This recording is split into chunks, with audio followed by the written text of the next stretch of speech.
Joe. Let's call it Frosty the Snowman meets the book of Genesis. There you go.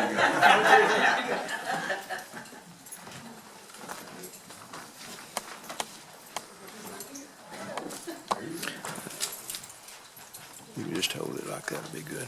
I got it.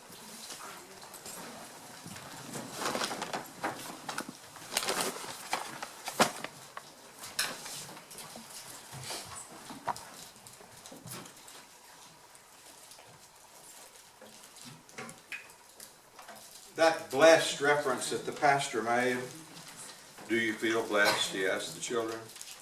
You know, I've worked for 25 years in an office building in Richardson, Texas. And there was a African-American man who took care of that building and really did a great job of it. His name was Jasper. And any day, no matter the weather, no matter anything, if you met Jasper when you're coming to work or going to lunch or something like that, how are you today, Jasper? The answer was always the same. Blessed. Amen.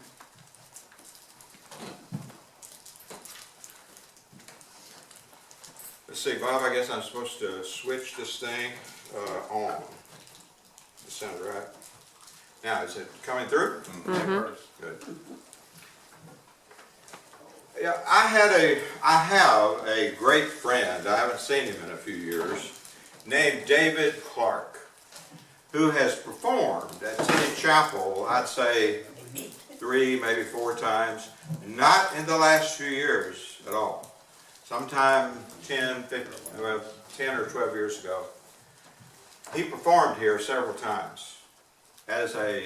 Sometimes as a storyteller, sometimes as a singer, sometimes as a picker. He wasn't a preacher, he was a layperson. He spent 3 or 4 years traveling the world. You know, he had bought an old school bus, and he was a mechanic. He could do anything with his hands. He could build a house for you. He could fix your car, you know, and whatever. And he bought this old school bus and turned it into a touring band and traveled the whole United States of America for several years, taking a word out and listening to America. He wrote a book about that called Simply America. Well, David told me one time about this particular song that I'm going to do today. I never heard him do it. He came upon this idea after he had been at Tinney Chapel a few times. He spent the night with me a couple of times, and we toured our farm out there, and you know, this was the part of the old Tinney farm. And when I grew up on it and we farmed it, the area behind our house was called the New Ground, because that was the land that Ambrose Tinney and his sons, when they came to Texas from Alabama, had to cut the trees, chop the brush, dig out the stumps before they could turn it into cropland. And when I was a boy, all that had been done, and we just had to plow it and plant it and harvest it. But we still called it the New Ground. And when I took David through it, I told him that story, and he wrote, and at that time he had a syndicated column that appeared in a lot of newspapers around the country. And he wrote a column about spending a day with Jodan and Peggy Boyd. And how he had spent the night there, he got up under his own power and had hot biscuits that Miss Peggy had made, and how he and Jodan had walked the new ground. Oh. Well, David Clark actually told me about doing this particular song in this particular way. And I'm going to try to do it, and I hope that I can do it as well as David, I'm sure, did it.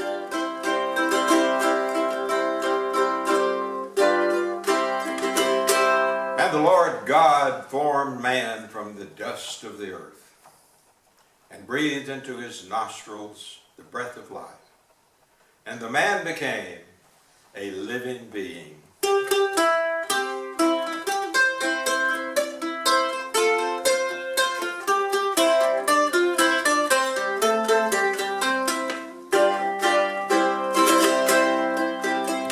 Frosty the Snowman, a happy jolly soul,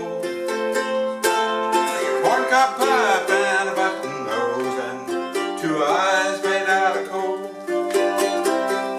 Yeah, Frosty the Snowman was a fairy tale, they say, made of snow, but the children know that he came to life one day. Must have been some magic in that old silk hat they found. When they put it on his head, he began to dance around. Frosty the Snowman,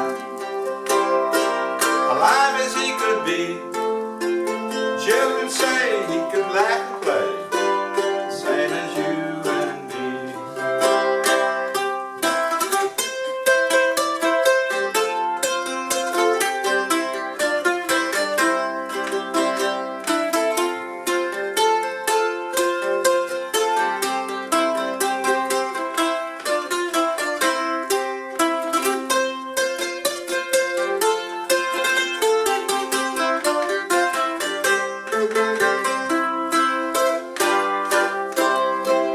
Frosty the Snowman, the jolly happy soul, corncob pipe and a button nose, 2 eyes made out of coal. Frosty the Snowman, a fairy tale they say, made of snow, but the children know that he came to life one day. There must have been some magic in that old silk hat they found. When they put it on his head, he began to dance around. Frosty the Snowman, alive as he could be, and the children say he could laugh and play, the same as you and me. And the Lord God formed man from the dust of the ground, breathed into his nostrils the breath of life, and the man became a living being.